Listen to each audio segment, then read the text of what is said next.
¿cómo están? ¿Cómo les va? Para esta clase vamos a revisar lo que es el tema de circulación mayor y circulación menor. Bien, bueno, vamos a hablar entonces aquí sobre lo que corresponde al sistema circulatorio como ser venoso, todo lo azul, y arterial, al igual que el sistema linfático. Bien, el sistema linfático que está representado aquí por el color verde.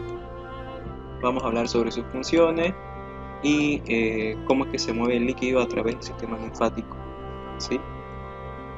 Bien, entonces para comenzar a hablar sobre el sistema circulatorio tenemos que mencionar dos diferencias muy importantes entre lo que es vena y arteria.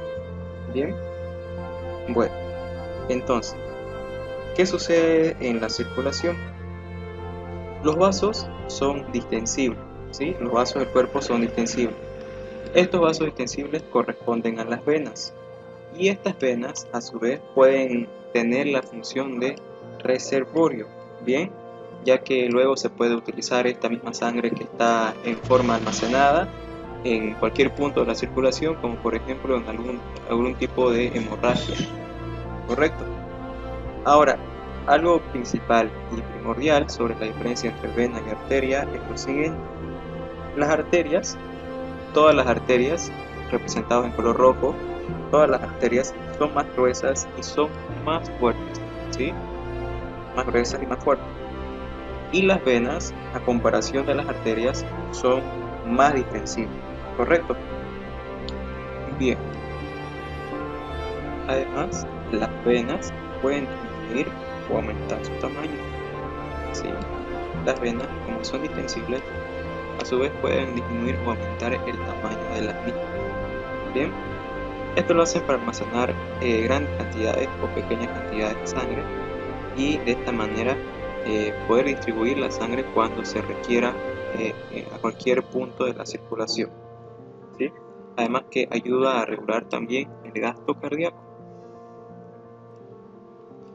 Y aquí podemos ver cómo la sangre venosa de todo el sistema venoso del organismo van a drenar la sangre en distintos puntos, como ser por ejemplo la vena cava superior, que viene recogiendo sangre venosa desde el encéfalo, desde la parte superior, miembro superior y el tórax, ¿no? Para drenar en la vena cava superior. Y en la vena cava inferior, toda la sangre venosa desde el abdomen, la pelvis y los miembros inferiores, ¿no? Bien, entonces toda esa sangre, como podemos ver acá, drena en qué estructura del corazón. Vamos a retirar el pericardio. Entonces, ahí tenemos, ¿no? Entonces drena toda esa sangre en la aurícula derecha del corazón. Bien, y esta aurícula derecha, entonces, viene toda la sangre del organismo, ¿sí? Sangre venosa, ¿correcto? Para que posteriormente esta sangre venosa pase a lo que va a ser el ventrículo derecho del corazón y esta a su vez al momento de bombear la sangre pase por lo que va a ser el tronco arterial, ¿sí? Y pasen también la sangre a lo que va a ser esto, ¿no? Lo que es el tronco pulmonar izquierdo en este caso y el izquierdo, ¿no? Que van llevando esa sangre desoxigenada, ¿sí? Hacia los pulmones. Bien,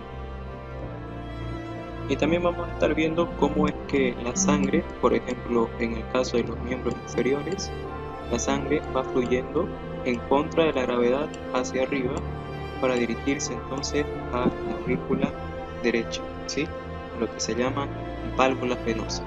Entonces en la circulación venosa existen unas pequeñas válvulas que ayudan a llevar la sangre en dirección hacia la aurícula derecha, ¿bien? Y lo logran a través de, por ejemplo, la bomba muscular. Esta bomba muscular, o también llamada bomba venosa, es gracias a los músculos que se van a tensar y van a comprimir la vena de los músculos, empujando de esta manera la sangre desde estos territorios hacia la aurícula derecha, ¿sí? Entonces cualquier movimiento que hagamos en nuestros músculos, ¿sí?, van a ayudar a que estas válvulas se tensen y lleven esta sangre hacia arriba, ¿correcto? Bien. Y como ya mencionábamos, entonces el sistema venoso es un sistema de reservorio sanguíneo. Y podemos mencionar que el vaso es un reservorio, ¿sí? El vaso, al igual que el hígado, también las venas abdominales grandes, como ser la vena cava inferior, ¿sí?, o la vena porta, los plexos venosos que están situados debajo de la piel, y el corazón y los pulmones también participarían dentro de lo que sería un sistema de reservorio, ¿sí?, aunque no es considerado específicamente como tal. Bien, ahora, esta función que tiene el sistema venoso ayuda en gran medida cuando existe alguna pérdida de sangre, como ya mencionaba. ¿Qué sucede entonces cuando la sangre sale del organismo, ¿sí?, y la presión arterial desciende? Sucede lo siguiente: los senos carotídeos se activan, ¿sí?, y mandan unas señales nerviosas a través de la médula espinal, que van a llevar una señal simpática que van a llevar hasta la médula espinal, para que ésta mande una señal desde el cerebro, ¿sí?, hacia las venas, para que realicen el acto de constricción. Bien, y esto ayudará a que este sistema circulatorio evite la pérdida de sangre, ¿sí? Y aquí estamos viendo en la diapositiva la acción de estas válvulas, ¿no? Estas válvulas que se encuentran en la cara interna, ¿sí?, de las venas, que son llamadas válvulas venosas, y estas van a contrarrestar la acción de la gravedad, ¿no? Y gracias a esto, pues la sangre puede circular en sentido contrario a la gravedad. Bien, y de esa manera poder llegar hasta la aurícula derecha del corazón. Pero a veces sucede que estas válvulas son incompetentes. ¿Y qué sucede cuando se le denomina incompetente? Puede ser en una persona que está embarazada, ¿sí?, o cuando está mucho tiempo de pie, o cuando existe un sobreestiramiento, ¿sí?, a este nivel durante semanas o meses. Bien.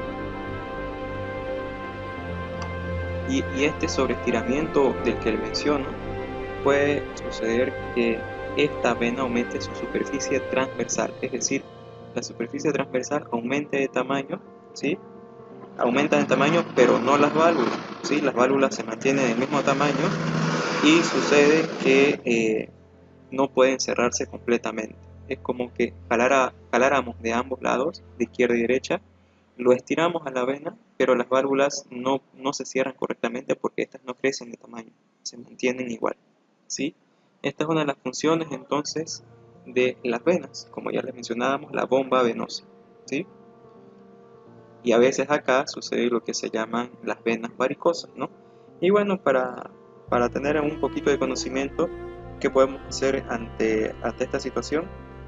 Pues mantener las piernas elevadas a la altura del corazón, ¿sí? Y ponerse también medias elásticas, ¿no?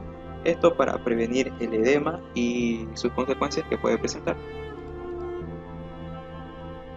Bien, entonces no nos olvidemos que todas las venas van transportándose hacia la aurícula derecha, ¿sí?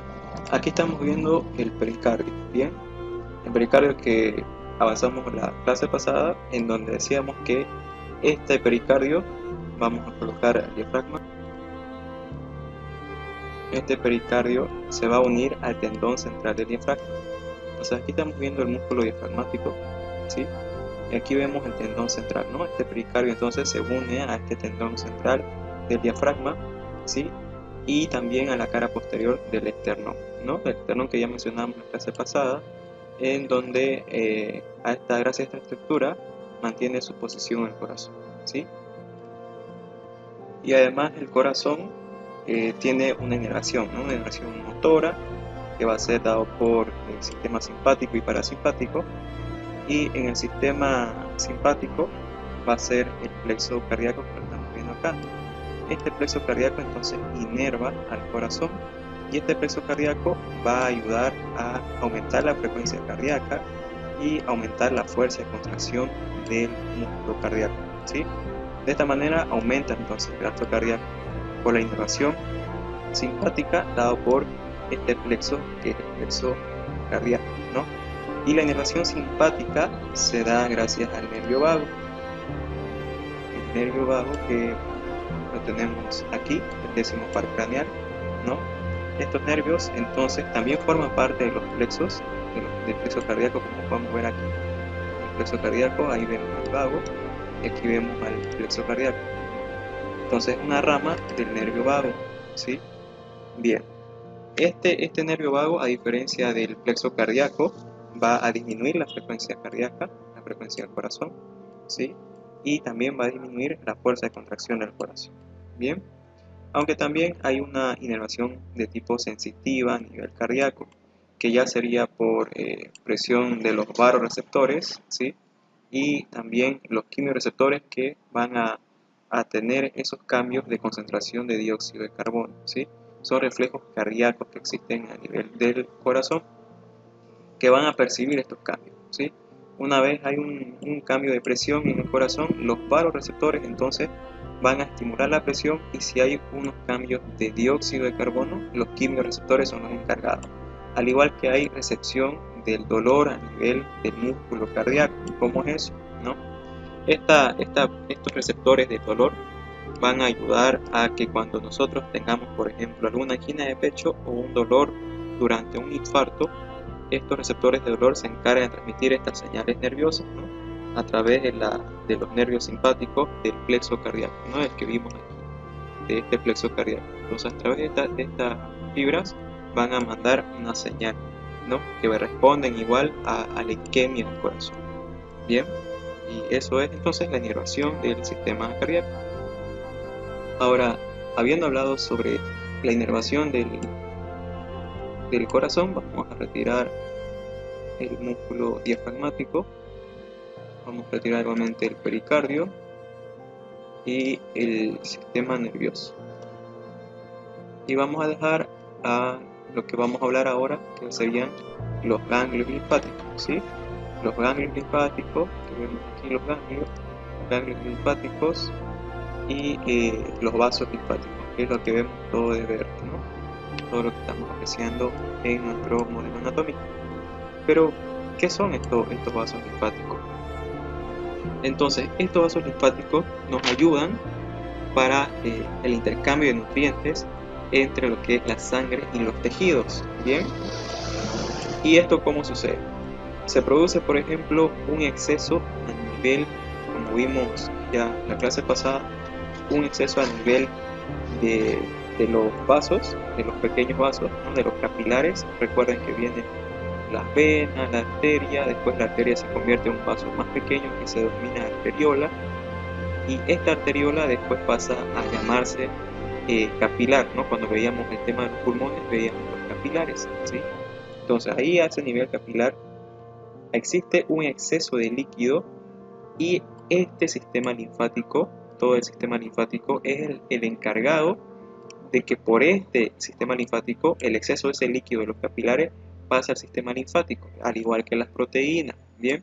Al igual que las proteínas, entonces pasa por el sistema linfático, y todo ese líquido, exceso de líquido, llega hasta el ángulo yúgulo-subclavio derecho en este caso, y yúgulo-subclavio izquierdo, para pasar nuevamente a la circulación venosa, llegar a lo que va a ser la vena cava superior y luego finalmente a la aurícula derecha, ¿no? Entonces nos sirve para este punto los ganglios linfáticos, ¿sí? O los vasos linfáticos. Y estos ganglios que vemos aquí, estos pequeños ganglios que vemos en todo el cuerpo, ¿sí? Estos ganglios linfáticos producen células de defensa, ¿sí? Las células de defensa que participan en el sistema inmunológico, como por ejemplo los leucocitos, o también llamados glóbulos blancos, ¿no? Entonces aquí se produce parte de esta célula, ¿bien? Como al igual lo hace el timo, ¿sí? El timo entonces participa en el sistema inmunológico. ¿De qué manera? en la manera en que las células T que se formaron en la médula ósea roja, ¿sí? en el sistema esquelético, aquí estas células T, que son células inmunológicas que por lo tanto van a ir a combatir en nuestro cuerpo algún microorganismo extraño, aquí las células T entonces maduran, ¿sí? Estas maduran para poder ir a la defensa del organismo. Bien, entonces este timo es importante, ¿sí? Es importante para esta función y este timo crece hasta la pubertad, ¿sí? Aquí vemos al timo, crece hasta la pubertad y luego comienza a atrofiarse, ¿sí? Después de la pubertad se atrofia y se ubica en lo que va a ser la caja torácica y también encontramos a nivel del cuello del timo. Bien, bueno, entonces continuando con el sistema linfático, las funciones del sistema linfático tienen lo siguiente, ¿no? Que ya mencionábamos, lo que iba a ser el drenaje. También participa en la defensa del organismo, como ya vimos, gracias al timo y en los vasos linfáticos, ¿no? Que aquí en estos ganglios de acá de todo el cuerpo se producen células blancas, ¿no? O leucocitos, ¿sí? Que después van a eliminar microorganismos extraños que ingresen al cuerpo humano. Bien, bueno, y la absorción que también ya mencionábamos, ¿no? Por ejemplo, en el intestino, cuando veíamos el aparato digestivo, veíamos que los lípidos pasaban por los vasos linfáticos, ¿no? Pasaban por estos vasos linfáticos a nivel del intestino, ¿sí? Pasan por los vasos linfáticos para la absorción de proteínas, ¿no? De la absorción del lípido, ¿bien? De los lípidos, los ácidos grasos, ¿no? Que pasaban por acá. Y el exceso de proteínas a nivel capilar, ¿bien? A nivel capilar. Entonces también participa en una función de drenaje, ¿bien? Como mencionábamos, esta función de drenaje entonces se da porque hay una formación de líquido excesivo a nivel capilar y aquí entonces este líquido en exceso no vuelve a lo que van a ser los capilares, ¿no? Es decir, no vuelve a la arteria ni a la vena, vuelve y regresa por los vasos linfáticos, ¿bien? Para que este exceso de líquido se dirija nuevamente por todo el conducto torácico linfático y drene en los ángulos yugulo-subclavio izquierdo y derecho, ¿bien? Para ayudar al drenaje, ¿bien? Y también transporta sustancias. El sistema linfático, todo lo verde, transporta sustancias, ¿sí? Las sustancias de la linfa, ¿bien? Sustancias de toda la linfa. Ahora, una función importante de este sistema linfático es que ayuda al retorno de las proteínas, ¿sí? De las proteínas de la sangre para retornar al sistema circulatorio, ¿sí? Y este retorno de proteínas de la sangre desde los espacios intersticiales que ya mencionábamos es una función muy importante, porque si no tuviéramos esta función, entonces nosotros podríamos llegar a morir en 24 horas, ¿correcto? Y al igual que en el sistema venoso, el movimiento a través de este sistema circulatorio linfático se da por la contracción de los músculos esqueléticos, ¿bien? Se da por el movimiento de cada parte del cuerpo, ¿sí? Y por las pulsaciones de las arterias. Por ejemplo, aquí veamos que hay unos vasos linfáticos, entonces hay una pulsación de alguna arteria, ¿sí? Aquí vemos la arteria radial, entonces hay una pulsación y estimula a este vaso linfático, ¿bien? Para poder realizar esos movimientos, ¿sí? Y la compresión de algunas estructuras fuera del cuerpo también, ¿bien? Entonces, no nos olvidemos del sistema de defensa, al igual que es muy importante. ¿Por qué? Porque como ya hemos visto en el sistema digestivo, muchas veces ingresan algunos microorganismos, ¿bien? Y estos al pasar por los vasos o por los ganglios linfáticos son destruidos casi totalmente, ¿sí? Gracias a que en los vasos o los ganglios linfáticos existen las células inmunológicas, ¿bien? Bueno, pero por ejemplo, ¿dónde no existe vasos linfáticos? Esto hay unas excepciones donde no se encuentran vasos linfáticos, como por ejemplo la superficie de la piel, ¿sí? La superficie de la piel, también el sistema nervioso central, vean que no cuenta con el sistema linfático, el sistema nervioso central, ¿sí? Eh, Igual los músculos y los huesos, ¿sí? No cuentan con este sistema. Aunque sí existe lo que serían los canales prelinfáticos. Bien, aquí en estas estructuras que ya mencionamos existen canales prelinfáticos que son las que se encargan entonces de llevar ese exceso de líquido nuevamente a los vasos linfáticos, ¿correcto? Del líquido intersticial que se ha producido en exceso, ¿no? Bien, y todos los vasos linfáticos de la mitad inferior del organismo, del cuerpo humano, todos van a vaciarse en el conducto torácico, ¿sí? En el conducto torácico que lo vamos a ver aquí. Bien, entonces todos se vacían ahí, de la mitad inferior del cuerpo. Bien, bueno. Bien, y a nivel del cerebro, entonces el sistema venoso, vamos a retirar entonces los ganglios y también el sistema arterial. Y vamos a ver a nivel cerebral el sistema venoso, ¿sí?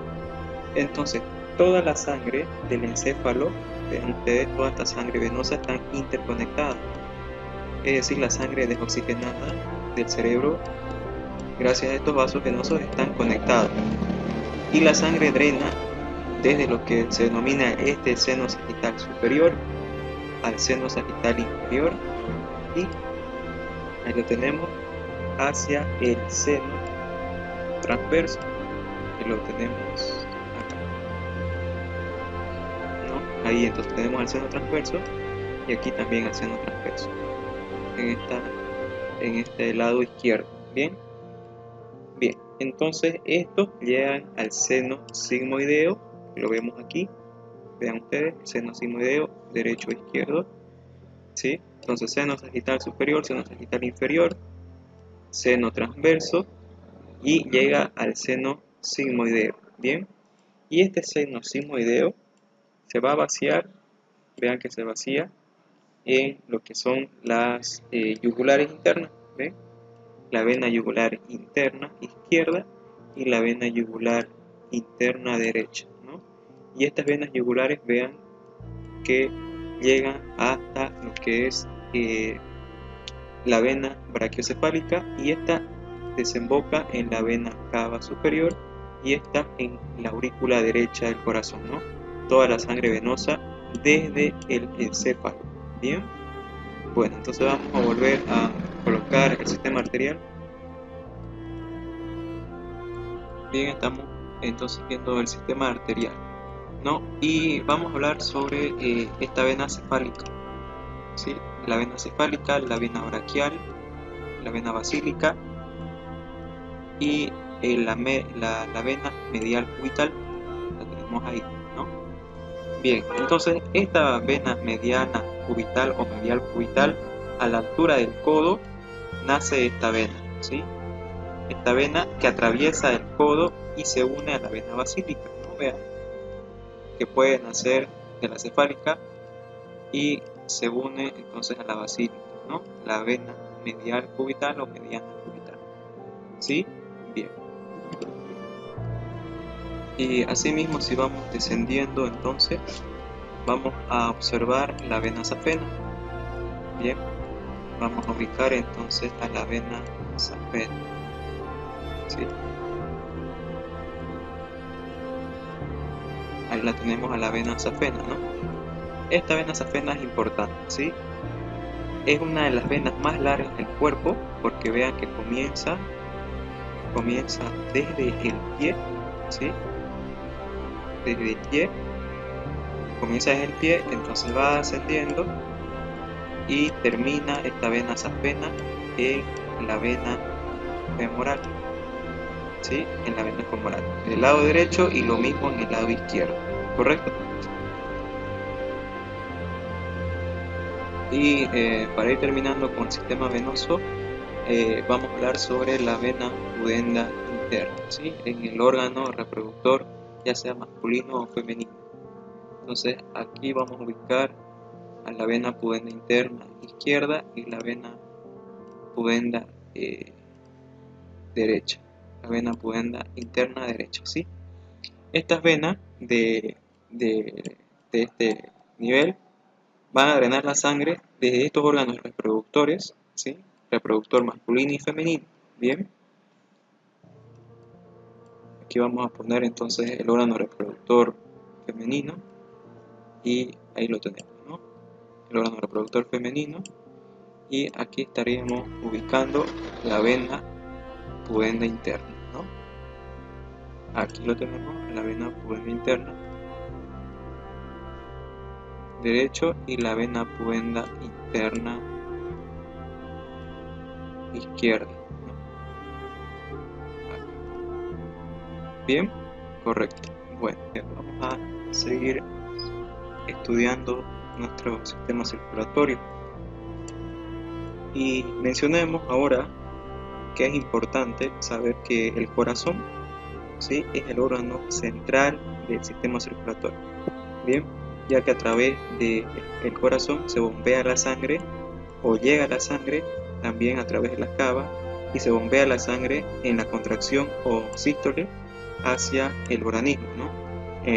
Gracias al ventrículo izquierdo, como vimos en la clase de anatomía cardíaca, que llega a través de la aorta ascendente y a través del callado aórtico hacia la región del cuello y la cabeza, y por la aorta descendente a la región torácica, abdominal, y luego por las arterias que vemos aquí, las arterias ilíacas y externas, derecha a izquierda, llegando hasta los miembros inferiores, ¿no?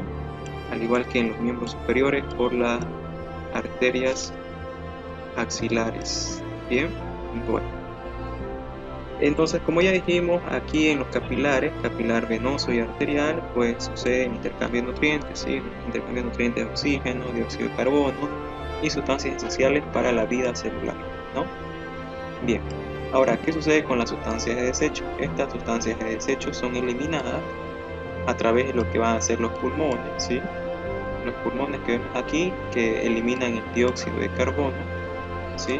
A nivel renal, lo vemos ahí, esos productos de desechos de la sangre también se eliminan a través de la orina, que se forma en los riñones, ¿no? Que se forman los riñones y llegan hasta la vejiga y son excretadas por la orina, ¿bien? Y también por el sudor, ¿sí? Por el sudor a través de la piel, que también se excreta esa sustancia de desecho de los vasos sanguíneos. Bien, entonces vamos a retirar nuevamente el sistema tegumentario, el reproductor y el respiratorio. Bueno, una diferencia que hay cuando nosotros vamos a tomar, por ejemplo, una muestra de gases arteriales, ¿sí?, es que el color de la sangre arterial es un color de rojo intenso, ¿sí? Esto es porque es rica en oxígeno y está unido a la hemoglobina.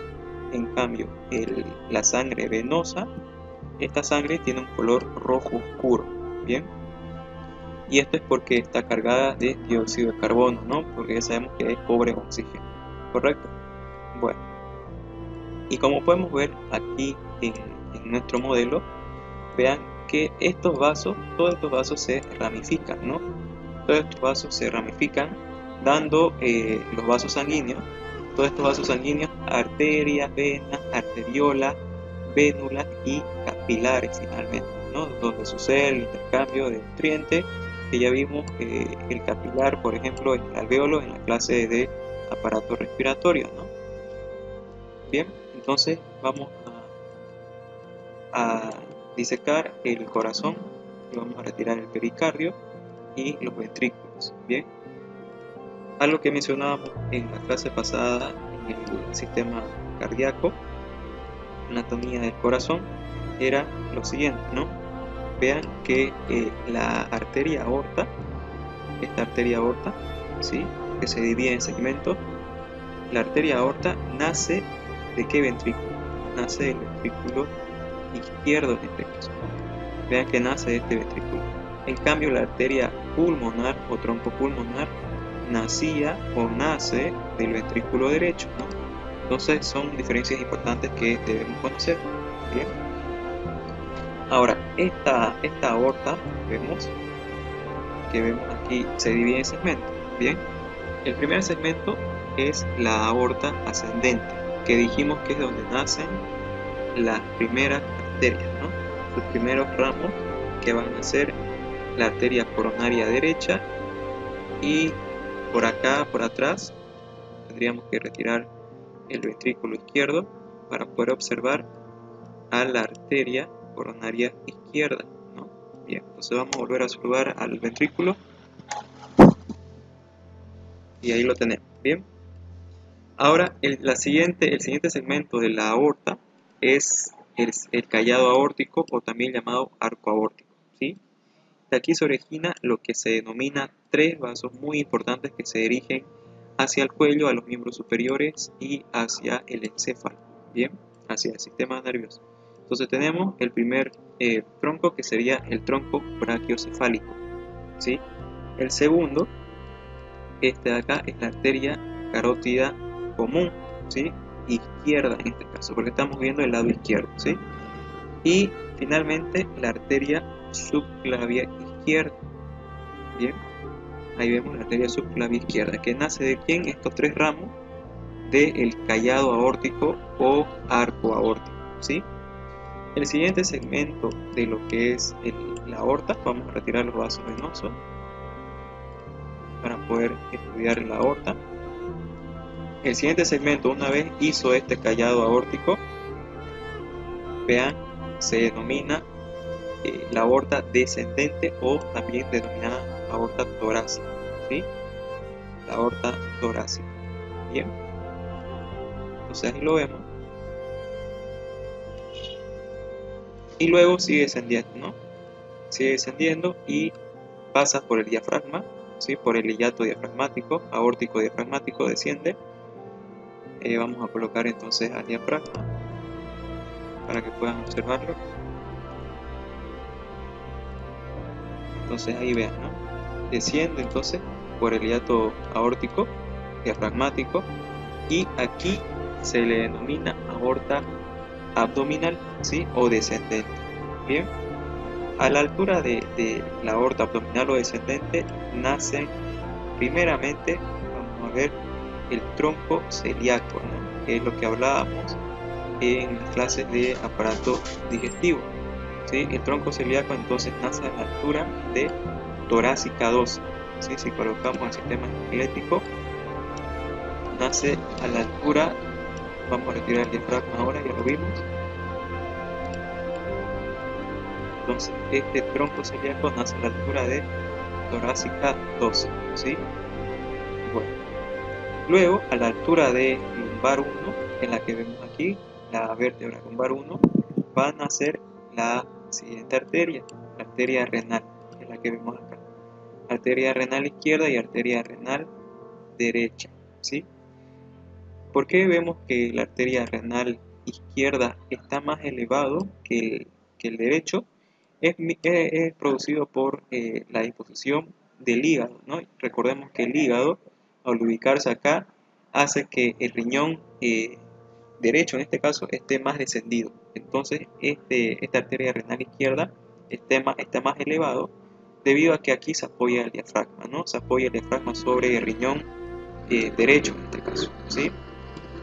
Y podemos ver que la arteria renal derecha es más larga que la arteria renal izquierda, ¿sí? Y si colocamos los vasos venosos, veamos que la arteria renal izquierda pasa por detrás de lo que es la vena mesentérica inferior, ¿no? Y también la arteria renal derecha pasa por detrás de la vena cava inferior, ¿sí? De la vena cava inferior, ¿correcto? Bien. Entonces vamos a retirar el sistema venoso para seguir hablando sobre la aorta. Y el siguiente ramo de la aorta descendente o abdominal sería la arteria mesentérica superior, que es la que vemos acá. Esta arteria mesentérica superior se origina entre T12, entre lumbar 1 y también en ocasiones en lumbar 2, ¿sí? Y el último ramo sería la arteria mesentérica inferior, ¿no? La arteria mesentérica inferior. Vamos a ubicarla.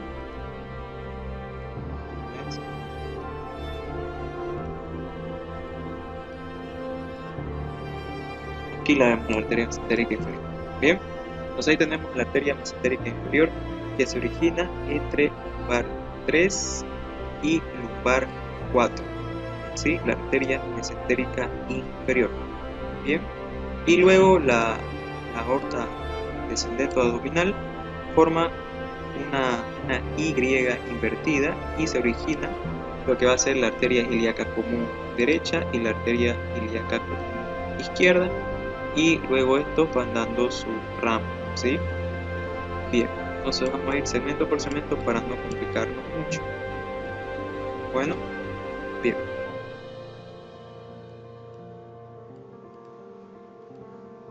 Entonces, como ya mencionábamos, el arco aórtico, ¿sí? De este arco aórtico se originaba la arteria que es el tronco brachiocefálico, ¿no? Este tronco brachiocefálico da otros dos ramos importantes, ¿bien? Uno que sería la arteria carótida común, que va a ascender a nivel del cuello para ir hasta el encéfalo, ¿no? Aquí vemos que se dirige hacia arriba y forma lo que sería la arteria carótida interna, ¿sí? Y la arteria carótida externa, ¿no? Estos se van dirigiendo hacia el encéfalo, ¿sí? Otro ramo importante del tronco brachiocefálico sería la arteria subclavia, ¿no? La arteria subclavia derecha. De esta arteria subclavia derecha se origina otro vaso arterial importante, que es la arteria vertebral derecha. Entonces, si lo vemos de lateral, veamos cómo asciende esta arteria vertebral derecha. Estamos viendo una vista posterior ahora, ¿sí? Y aquí va a formar algo muy importante para irrigar el cerebro, ¿no? Lo que sería el polígono de Willis, ¿sí? Que lo vamos a llevar en neuroanatomía, bien, el polígono de Willis, ¿correcto? Este polígono de Willis va a dar sus ramos para irrigar todos los lóbulos cerebrales, ¿sí? Bien. Eso sería en cuanto al lado derecho. Ahora, el lado izquierdo también no tiene un tronco brachiocefálico como el que vemos acá, pero sí tiene lo que es la arteria carótida común izquierda y la arteria subclavia izquierda, que nacen directamente del arco aórtico. Bien, entonces sucede lo mismo. La arteria carótida común izquierda asciende y da sus ramos, ¿no? La carótida común asciende, la carótida interna y la carótida externa son sus ramos de la arteria carótida común. Y de la arteria subclavia izquierda también se origina la arteria vertebral izquierda en este caso, ¿no? Que también asciende y forma el polígono de Willis a nivel cerebral para irrigar los lóbulos cerebrales. Bien, bueno, entonces seguimos el trayecto de la subclavia. En este caso vemos que otro ramo que se origina en la subclavia sería la arteria axilar, ¿sí? La arteria axilar que vemos acá, que va descendiendo y vamos a tener a la arteria braquial. Bien, la arteria braquial, o también llamada arteria humeral, ¿sí? De esta arteria braquial o humeral se origina lo que es primeramente esta arteria profunda del brazo, y si vamos descendiendo de la arteria braquial vemos que a nivel del codo se origina la arteria radial, ¿sí? Que acompaña al hueso radial, y la arteria cubital que acompaña al hueso cubital, ¿no? Para ir a irrigar a los miembros inferiores de la mano, ¿no? Bien, entonces en el lado izquierdo sucede lo mismo. Se origina subclavia, da lo que es la vertebral, luego viene la arteria axilar izquierda, la arteria axilar izquierda se origina también la arteria braquial o humeral, da la arteria profunda del brazo, que es esta de acá, la arteria profunda. Luego en su descenso la arteria braquial viene dando lo que ya mencionábamos, lo que es la arteria radial y la arteria cubital izquierda en este caso, ¿no? Bien, entonces esos son los ramos de parte de la aorta, ¿no? Del arco aórtico, que se va subdividiendo, ¿sí? Bien, a nivel del miembro inferior, como ya dijimos, la aorta descendente o abdominal forma una Y invertida, ¿no? Y aquí se originan vasos importantes para irrigar a lo que es el miembro inferior, ¿no? Aquí vemos entonces la arteria ilíaca común y la arteria ilíaca común izquierda y la derecha, ¿no? De esta derecha entonces viene descendiendo y se origina la arteria ilíaca externa, ¿sí? Esta arteria ilíaca externa sigue su descenso por el miembro inferior y se denomina arteria femoral, ¿no? Que acompaña el hueso del fémur. Esta sigue descendiendo y a nivel de la rodilla va formando el siguiente vaso, ¿sí? Aquí vemos otro ramo muy importante. Vamos a repasar los vasos más importantes. La poplitea, ¿no? Que va descendiendo por la parte posterior de la rodilla, la arteria poplitea izquierda en este caso, y esta misma arteria poplitea da otros dos vasos muy importantes, ¿no? La tibial posterior, y vemos también la arteria peronea y la tibial anterior, ¿no? Estos son los vasos que van a irrigar al miembro inferior, ¿sí? Igual mismo en la parte derecha del miembro inferior derecho. ¿Correcto? Bien. Otra estructura importante, tanto para hombres y mujeres, es la arteria mamaria interna, ¿sí? Tenemos arteria mamaria interna izquierda y arteria mamaria interna derecha, ¿no? Bien, entonces, esta arteria mamaria interna, vamos a acercarnos más. Como podemos ver aquí, esta arteria mamaria interna se origina de la subclavia, ¿no? Tanto subclavia derecha como izquierda se origina entonces la arteria mamaria interna. Esta arteria mamaria interna va descendiendo por el borde lateral del esternón. Vamos a colocar el sistema esquelético, vean que desciende por el borde lateral del esternón, ¿sí?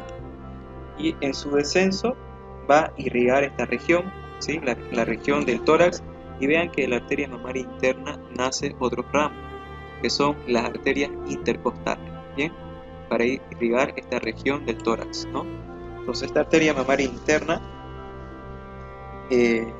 va a seguir descendiendo y vean que llega hasta irrigar al músculo recto anterior, ¿sí?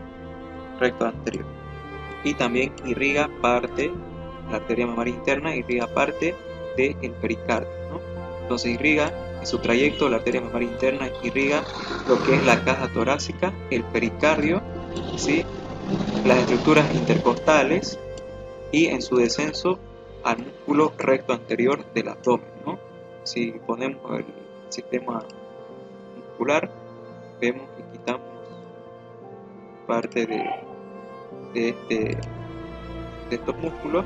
Vean aquí se ubica entonces la arteria mamaria interna, ¿no? Vamos a seguir secando. Ahí lo tenemos para que podamos observar. Bien, entonces ahí vemos cómo va descendiendo y va a irrigar al músculo recto anterior, ¿no? Bien, entonces para ir finalizando vamos a hablar sobre la circulación mayor y la circulación menor. Bien, entonces vamos a retirar el sistema muscular, vamos a agregar el sistema venoso y vamos a disecar el pericardio y la cámara anterior o la cara anterior, o también llamada externo-vertebral de lo que es el corazón. Bien, entonces aquí tenemos nuestro corazón ya disecado y vamos a añadir igual los pulmones. Vamos a disecar el lóbulo superior e inferior del pulmón izquierdo para tener una mejor visibilidad, ¿sí? Entonces, ¿a qué se refiere cuando nos referimos a circulación mayor y menor? Bien, tenemos que tener muy en claro lo siguiente, ¿ya? La circulación mayor, está correspondiéndose desde el ventrículo izquierdo, en este caso, ¿sí? Que va hacia la aorta, ¿sí? El bombeo del corazón del ventrículo izquierdo va hasta la aorta, ¿sí? Y sus ramas, ¿no? Que ya vimos las ramas de la aorta en todo el sistema circulatorio a nivel arterial, ¿no? Pasa por los capilares, ¿sí? Pasa por esos capilares y se convierte en sangre venosa, terminando en donde, en lo que es la aurícula derecha del corazón. Bien, esta es la circulación mayor, una circulación que empieza en ventrículo izquierdo y termina en aurícula o atrio derecho, ¿sí? ¿Y qué corresponde a la circulación mayor? Corresponde las ramificaciones de todo la aorta en sus segmentos y también a nivel capilar en cada estructura anatómica, en cada órgano, en cada tejido, ¿sí? Y la circulación menor, también llamada circulación pulmonar, corresponde al ventrículo derecho en este caso, terminando la misma circulación menor en el atrio o aurícula izquierda, ¿sí? Corresponde a la circulación menor o circulación pulmonar, ¿sí? Que recordemos que la sangre entra desde la aurícula derecha al ventrículo derecho y aquí nace o se origina el tronco o arteria pulmonar, ¿no? Donde estas van a dirigirse a través de sus ramos que vemos acá, de las arterias pulmonares derecha e izquierda, hacia los pulmones, ¿no? Hacia los pulmones. Y aquí en los pulmones ocurría entonces el intercambio de gases, ¿no? La hematosis, bien, que corresponde entonces a lo que es en el nivel sanguíneo en la hemoglobina, el oxígeno y dejando salir el dióxido de carbono, bien. Entonces esta es la circulación menor, bien. Y recordemos igualmente que aquí al ventrículo o a la aurícula izquierda en este caso volvían a llegar lo que son estos vasos, ¿bien? Las que vemos acá, estos vasos que son las venas pulmonares que llegan a la aurícula izquierda, ¿no? Bien, entonces para hacerlo más gráfico esta explicación vamos a ver la siguiente imagen. Entonces aquí estamos viendo la diapositiva, ¿sí? En donde vemos la circulación menor y la circulación mayor, ¿no? La circulación mayor también recibe el nombre de circulación sistémica, ¿sí? Ya que va a todo el organismo, a todos los tejidos y a todo órgano. Y la circulación menor, o también llamada circulación pulmonar, ¿bien? Esto se refiere a que esta circulación va simplemente hacia los pulmones y de los pulmones regresa al corazón, ¿no? Bien, entonces estamos viendo aquí primeramente el corazón bombeando, ¿no? Aquí vemos cómo se va llenando de sangre en algo que se llama diástole, ¿sí?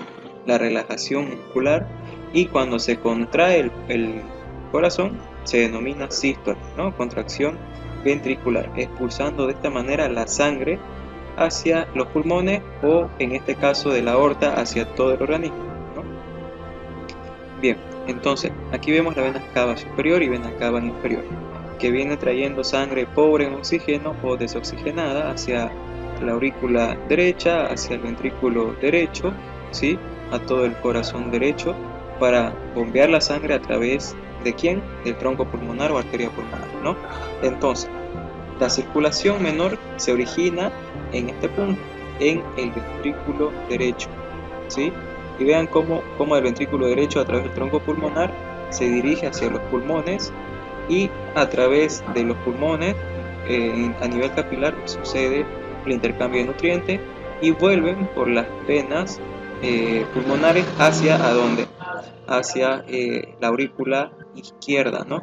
Entonces la circulación menor corresponde desde el ventrículo derecho hacia la aurícula izquierda del corazón.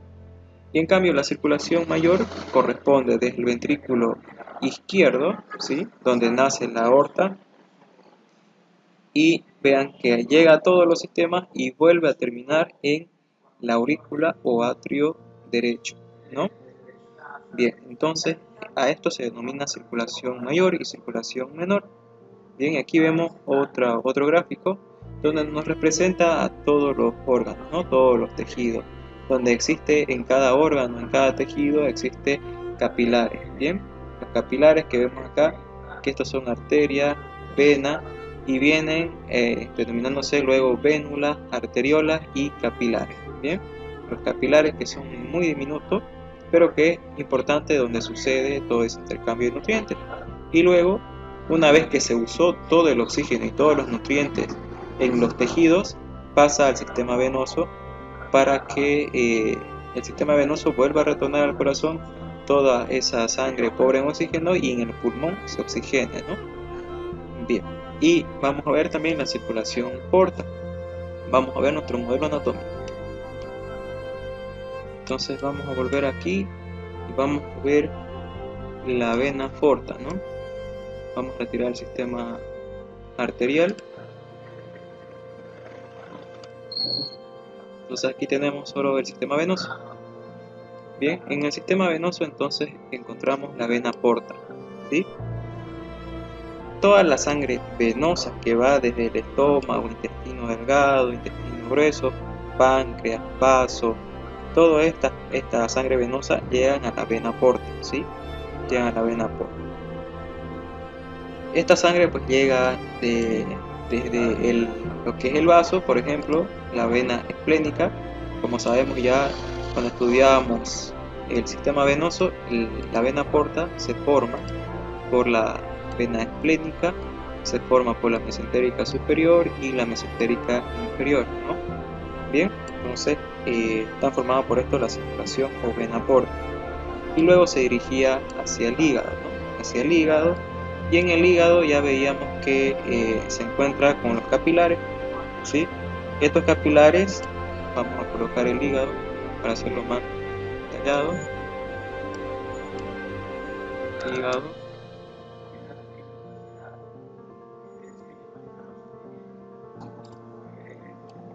Entonces aquí tenemos al hígado, ¿no? Y toda esta sangre venosa, ¿sí? Recordemos que en el hígado se da la circulación alrededor del 80% por sangre venosa. Esta vuelve a través de lo que va a ser la vena hepática, ¿no?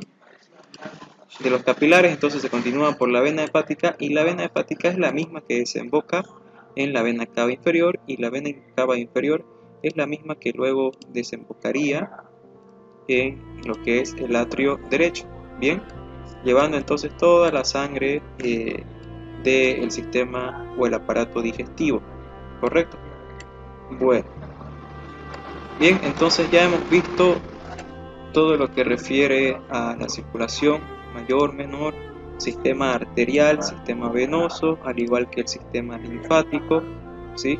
También comentábamos parte de lo que es la inervación del corazón, comentamos el timo, ¿sí? El intercambio gaseoso que sucede a nivel pulmonar, ¿correcto? También hablábamos sobre lo que sería el sistema venoso a nivel del encéfalo, ¿no? Si lo vemos así, entonces, veríamos los senos, ¿no? Los senos sagital superior, seno sagital inferior, el seno transverso, el seno sigmoideo, ¿no? Que todo esto decíamos que desembocaba en esta vena que se denomina yugular, ¿no? Y luego de nuevo hacia lo que es el corazón, bien, hacia la aurícula. Al igual que comentábamos cómo se irriga lo que es la cavidad torácica, ¿no? A través de la arteria mamaria interna, que ya vimos. También la irrigación de todo lo que sería el sistema del aparato digestivo por las arterias mesentéricas superior e inferior, que ya lo veníamos estudiando desde la clase de aparato digestivo, ¿no? Vimos también lo que forma el sistema venoso a nivel de los aparatos genitales masculinos y femeninos.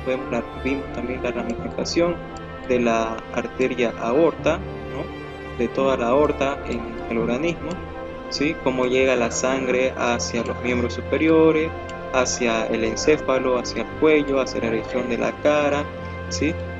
Que luego vamos a profundizar más cuando estudiemos neuroanatomía. Vimos también la inervación a nivel del miembro superior y del miembro inferior, ¿no? Por las ramificaciones de todo el segmento arterial, ¿sí? Llegando así a cada rincón del cuerpo humano. Bien. Bueno, entonces sin más que comentarles, espero que les sirva de mucho y desearles que estudien este tema, que es muy bonito y muy interesante. Y bueno, pues nada, y desearles muchos éxitos y muchas gracias.